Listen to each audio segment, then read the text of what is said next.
Meron kaming kasabihan sa Chinese eh. Di tansin, boho lang saya.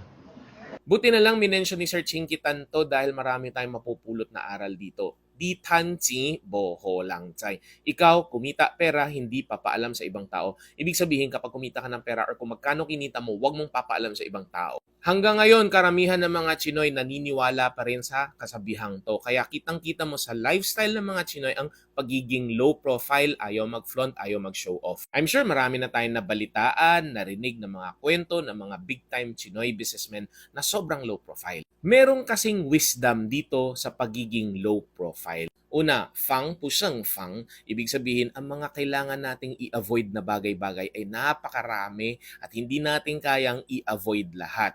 Ibig sabihin, tungkol sa pera, ang pera ay napakahirap kitain, napakabilis mawala. Para hindi mawala ang pera mo, ang dami mong kailangan i-avoid. Andyan yung merong manloloko sa'yo, may mangi-scam sa'yo, may mag-iisip, magbabalak o gagawa ng masama sa'yo. Pwede ka rin makidnap, pwede ka rin manakawan, at marami pang iba. So bakit mo pa i-avoid yung mga yan? Huwag mo na lang paalam na meron kang pera or meron kang kinita. Pangalawa, ren sin nan ce.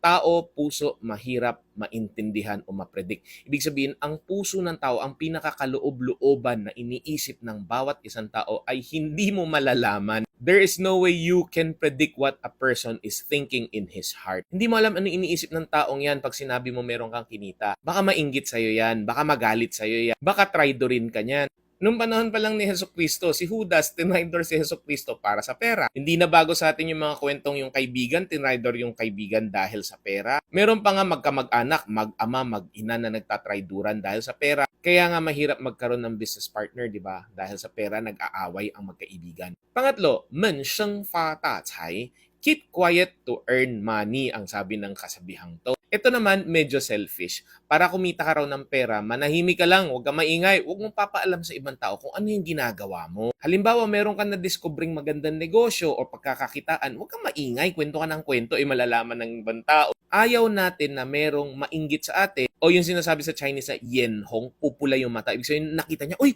okay to ah. Uy, okay to ah. At ayaw rin natin na i-admire nila tayo dun sa kinikita natin pera dahil pwede nila tayong sunggaban, sapawan, unahan, o makipagkompetensya pa sila sa atin. So medyo selfish nga, pero wala namang masama sa pagpoprotect sa self-interest mo. After all, sino ba ang magpoprotect sa sarili mo kundi ikaw lang? Kaya mapapansin mo, sinabi na rin ni Sir Jinky Tan, yung mga big businessman pag tinanong mo, wala. Tahimik lang sila. Kaya 'di ba madalas nauunahan nila yung ibang tao sa business. By the time meron kang isang business idea, nasimulan na nila. By the time iniisip mo simulan yung idea mo, kumikita na sila dun sa negosyong yon. By the time sisimulan mo na yung negosyong yan, saturated na yung market, kumita na sila, na take advantage na nila yung opportunity, pabagsak na yung negosyo at meron na silang bagong aatupagin na negosyo. Kaya kailangan mensyang fatatay, manahimik ka lang at mag-focus sa kung paano kumita ng pera at hindi sa kung paano ipakita yung kayamanan mo. Paano ka asenso sa negosyo, hindi ka nakafocus sa kung paano kumita ng pera, ang utak mo parating paano ipakita yung pera mo.